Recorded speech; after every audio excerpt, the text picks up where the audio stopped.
আসসালামু আলাইকুম and welcome to my blog again.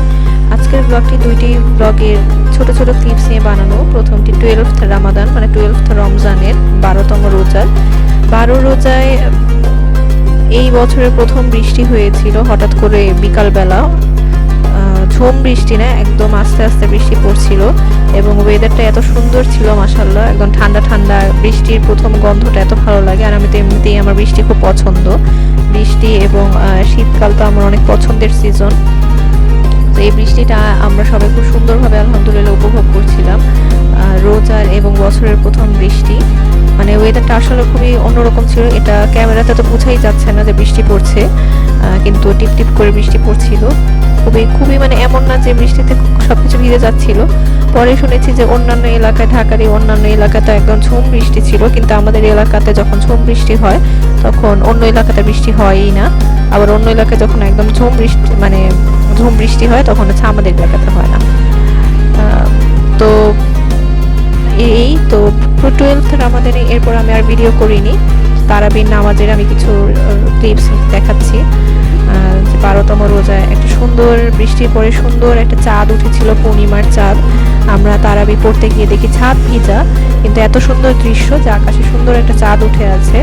তাই আমি আবারও বাসায় যে দৌড় দিয়ে ফোনটা নিয়ে এসে আমি ভিডিও করলাম। তারাবি শুরু হয়ে যাচ্ছে আলহামদুলিল্লাহ। এবার তারাবিটা পড়তে এত ভালো লেগেছে। সবসময় বাসাতে তারাবি পড়ি, এবার ছাদে একসাথে সবার সাথে খতম তারাবি পড়েছি আলহামদুলিল্লাহ, অনেক ভালো লেগেছে। মহান আল্লাহ তাআলা আমাদের সকলের ইবাদতগুলো কবুল করে নিন, আমিন। এরপরে এটা হচ্ছে পরের দিন, মানে 13তম রোজার দিন এটা। আর আজকে যখন আমি ভয়েস ওভার দিচ্ছি তখন হচ্ছে 20 রোজা শেষ হলো। তো 13তম রোজার দিনও আমি ইফতার থেকে শুরু করেছি ভিডিও বানানো। আমরা এখানে ইফতার বানাচ্ছিলাম, আমি, আপু, ভাবি, আমরা তিনজন মিলে ইফতার বানাচ্ছিলাম। আম্মুও হেল্প করছিল। আমি এখানে সবজি পাকোড়া বানাচ্ছি, ভাবি নুডলস বানাচ্ছে, আর আপু হচ্ছে গাজরের হালুয়া বানাচ্ছে। আম্মু এখানে বেগুন কেটে দিচ্ছে বেগুনের জন্য। তো এই রোজার এই দিনগুলো বা এই সময়গুলো অনেক বেশি ভালো লাগে।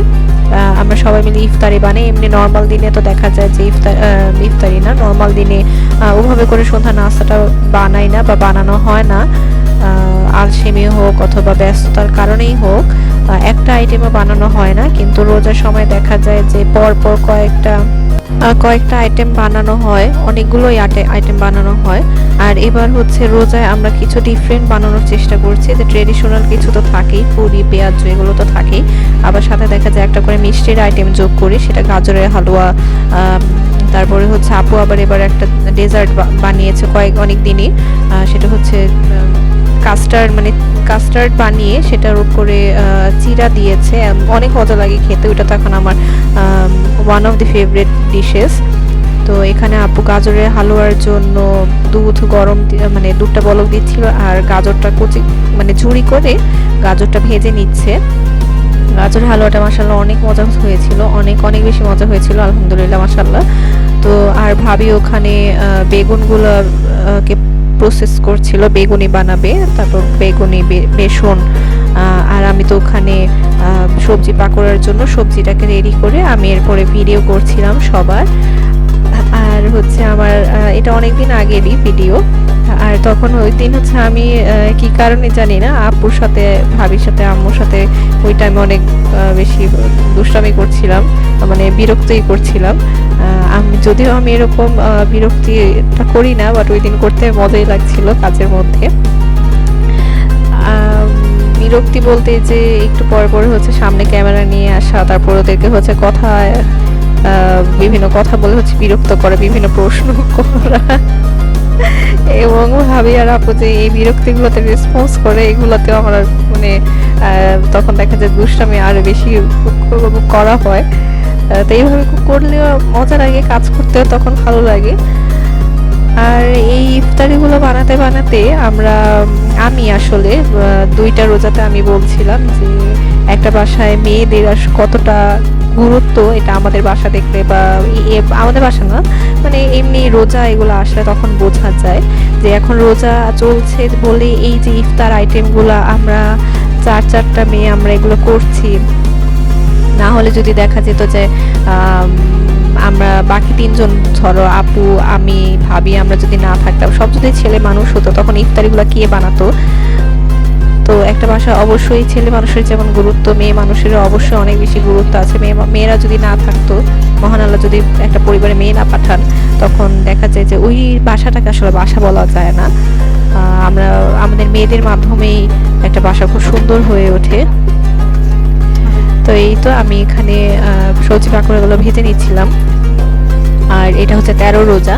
13 রোজাতে আমাদের তারাবিও শেষ হয়ে যায়। এই কড়াইটার দিকে প্লিজ কেউ এত বেশি খেয়াল করবেন না, কারণ কড়াইটা অনেক অনেক মোস্ট প্রবাবলি আমার জন্মের আগের কড়াইটাকে ফেলে দিই না, কারণ এটাতে ভাজি কাজ কিন্তু খুব সুন্দর হয় মাশাআল্লাহ। আর এর মধ্যে আপুর গাজরের হালুয়াটাও বানানো হয়ে গিয়েছে। আর অন্যান্য সময় দেখা যায় কি ননস্টিক আমি ব্যবহার করি, কিন্তু অনেক সময় দেখা যায় যে অন্য কোনো কড়াইতে বা অন্য কোনো প্যানে ভাজলে লেগে যায়। তো এই কড়াইটাতে বা এই প্যানটাতে লেগে যায় না বলেই ভাজির কাজটা অনেক সুন্দর হয়, পুরি এগুলো ভালো ফুলে ওঠে। আর ওই যে বোতলে যে দেখলেন, ওটা হচ্ছে ট্যাং বানিয়ে রাখি আমি আমার জন্য। আর বাসা আর কেউই ট্যাং খায় না, আমিই খাই।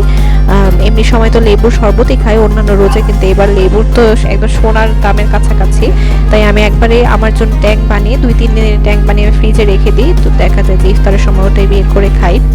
এরপরে হচ্ছে একটা কিমা পরোটা ছিল, সেই কিমা পরোটা এগুলো সব গরম করছিলাম। ভাবি এখানে বেগুনি ভাজছিল, আর আপু পরোটা বানাচ্ছিল। আর আমি এখানে বাদ বাকি যে কাজগুলো, ছোট ছোট কাজগুলো, যে খেজুর ধুয়ে রাখা, তারপরে ওই যে চিড়ার যে ডেজার্টটা, ওই চিড়া ডেজার্টের জন্য হচ্ছে চিড়া লাগবে, সব চিড়াটা ঢেলে রাখছিলাম পটে। তারপরে আপু এখানে আমাকে ডাক দিয়ে বলল যে পরোটাটা যেন আমি ভেজে নিই। ভাবি এখানে পরোটার মধ্যে ঘি দিয়ে দিচ্ছিল। এই ঘিয়ে ভাজা পরোটা খেতে তো অনেক বেশি ভালো লাগে, ঘিয়ের একটা ঘ্রাণ আসে, খুব মজা হয়। ভাবি ঘি দিয়ে দিচ্ছিল আর আমি এখানে ভাজছিলাম। ভাজতে ভাজতে আমি ভিডিও করছিলাম। ভিডিও এডিট করতে সময় লাগে, এখন দেখা যায় রোজার জন্য তো অনেক বেশি ব্যস্ততা থাকে, সো ভিডিওগুলো আপলোড করতে অনেক বেশি লেট হয়ে যায়। তারপর যে আপনারা আলহামদুলিল্লাহ আমার ভিডিওগুলো পছন্দ করেন, তার জন্য জাযাকাল্লাহু খায়রান। আর এখন তো এই যে আমাদের ইফতারে একদম সব রেডি। আর এখন তো যেহেতু ঈদ করা নাড়ছে, সো দেখা যায় যে সোয়াদিকার কাজ নিয়ে কিছুটা বিজি থাকি। তো ইফতার শেষে আমি আর আম্মু টিভি দেখি, কিছুক্ষণ টিভি দেখি। আর এই তো আমাদের ফেভারিট চা, আমি এখানে চা নিয়ে বসলাম। চা ছাড়া তো একদমই হয় না, যে রোজা টা ভেঙে মানে ইফতার করে সাথে সাথে চায়ের প্রয়োজন হয়। চা না খেলে মনে হয় যে কি জানি খাই নাই। তারপরে হঠাৎ করে চা খেতে খেতেই আমি আমাদের টিভির রুমে পর্দাটা সরিয়ে দেখি চন্দ্রগ্রহণ হচ্ছে। আলহামদুলিল্লাহ, যে চন্দ্রগ্রহণ দেখাটা সৌভাগ্য হয়েছে, মহান আল্লাহ তাআলার কাছে শুকরিয়া। এই বছর গত বছর একটা চন্দ্রগ্রহণ দেখেছি, এই বছর একটা চন্দ্রগ্রহণ দেখলাম এবং স্পষ্ট দেখা যাচ্ছিল। আমি সেদিন জানতাম যে সেদিন চন্দ্রগ্রহণ হবে, কিন্তু আমাদের এখান থেকে যে স্পষ্ট দেখা যাবে সেটা আমি ভাবতে পারিনি। তো আমি দৌড় দিয়ে ছাদে চলে যাই। ছাদে যে আমি ভিডিও করতে থাকি, কিন্তু মহান আল্লাহ তাআলার এই সৌন্দর্যগুলো, এই সৃষ্টিগুলো তো কোনো ক্যামেরা ধরতে পারে না, তাই আমার ক্যামেরাটাও এটি ধারণ করতে পারে নাই। অনেক সুন্দর ছিল দৃশ্যটা। তারপরে নিচে বাসায় এসে সুন্দর মতো রেডি হয়ে তারাবির জন্য চলে গেলাম। সেদিন আমাদের শেষ তারাবি ছিল, মানে খতম তারাবি ছিল। এখনো সূরা তারাবি হয়, সূরা তারাবিটা আমরা বাসাতেই পড়ি, জাস্ট খতম তারাবিটা আমরা পড়ছিলাম ছাদে। সেদিন আমাদের খতম তারাবি শেষ হয়ে গেল 13 রোজায়। আর এই তো ছাদে কিভাবে তারাবির আয়োজনটা করা হয়েছে সেটাই আমি ভিডিও করছিলাম, যেখানে সামনে ছেলেদের ব্যবস্থা করা হয়েছে। ছেলেদের উপস্থিতি মাশাআল্লাহ অনেক বেশি হয় এবং 2 জন ইমাম ছিলেন। আর এখানে হচ্ছে মেয়েদের ব্যবস্থা করা হয়েছে, মেয়েদের সংখ্যাটা তুলনামূলক অনেকটা কম, কিন্তু তারপরে যে আমরা চাচি, ফুপিরা, আপু, আম্মু আমরা সবাই যে অ্যাটেন্ড হয়েছে আলহামদুলিল্লাহ। তারাবি শুরুর আগে আমরা সবাই একটু গল্প গুজব করছিলাম।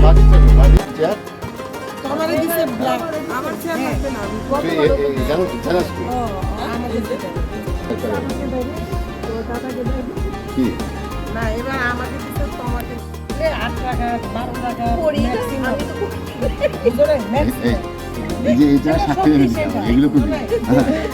এটা সত্যি কথা। অনেক সময় দেখা যায় কি খরচ করি, বাট তো এখানে আসলে একটা ধারাবাহিকতা ছিল, যার জন্য করতে ভালো লাগছে। সবাই মিলে জামাতে বলে কি বড় বড় সূরা পড়তে। আরেক সদস্য আসছে। আসসালামু আলাইকুম।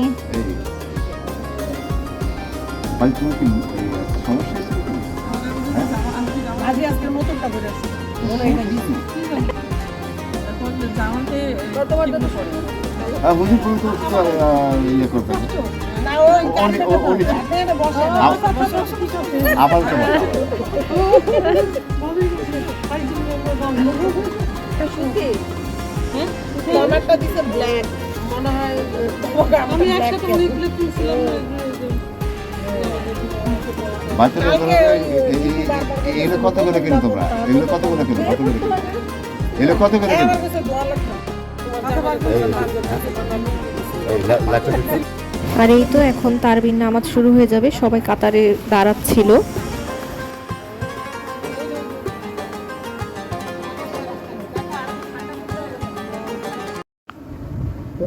আল্লাহ শুকরিয়া যে আমরা কোথায় আছেন। আমি আলহামদুলিল্লাহ এখানে অনেকদিন যাওয়ার পড়াচ্ছি। আমার এই বছর নিয়ে 22 বছর হলো যে আমি পড়াচ্ছি আলহামদুলিল্লাহ। তো আল্লাহ তাআলা যেন আমাদেরকে পুরো জীবন মৃত্যু পর্যন্ত আমাদেরকে তারাবি পড়ার এবং পড়ানোর তৌফিক দান করেন, সেজন্য আমরা বেশি বেশি দোয়া করব। আর এখানে অনেকেই ছিলেন না বা অনেকেই আমাদের সাথে গত বছরও ছিলেন, যেমন মিজান স্যার ছিলেন, তারপরে আব্দুল খালেক স্যার উনিও ছিলেন। তো মিজান ভাই তো গত বছর ছিলেন, কিন্তু অসুস্থতার কারণে এবছর নাই। আগামী বছর যেন আল্লাহ তাআলা আমাদেরকে আবারও পুনরায়, আমরা যারা আছি তারা তো থাকবেই, যারা ছিল না তারা যেন আমাদের সাথে আগামী বছর আবার তারা করতে পারে, সেজন্য তাদের জন্য দোয়া করব। বিশেষ করে আমাদের এখানে যারা থাকি, যারা বসবাস করি, সবাই সবার জন্য দোয়া করব। আলহামদুলিল্লাহ আমি এই বিল্ডিংয়ে আজকে প্রায় ক বছর, 5-6 বছর মনে হয় আমি এখানে তারাই পড়াচ্ছি, বা 7 বছর মতো। আলহামদুলিল্লাহ আপনাদের এই বিল্ডিং এর মাঝে যারা আছে তাদের মধ্যে বন্ডিংটা, এটা খুব আমার কাছে খুব বেশি। আল্লাহর কাছে দোয়া করবেন, আর সবাই সবার জন্য দোয়া করবো। আর অনেক কয়েকটা আমল যেটা আমরা অনেক সময় করি না, যে আমলগুলো আমরা জানি কিন্তু আমলগুলো আমাদের আমরা চর্চা না থাকার কারণে সেগুলো করি না। রমজানের মধ্যে সবথেকে বড় একটা আমল হলো রোজাদারকে ইফতার করানো। রোজাদারকে ইফতার করানো, সেটা আর এই তো আমাদের খতম তারাবি শেষ হয়ে গেল। আর এরই মাধ্যমে আমি আজকের ব্লগ শেষ করছি। সবাই ভালো থাকবেন, সুস্থ থাকবেন, বেশি বেশি করে ইবাদত করবেন। আল্লাহ হাফেজ। ছিল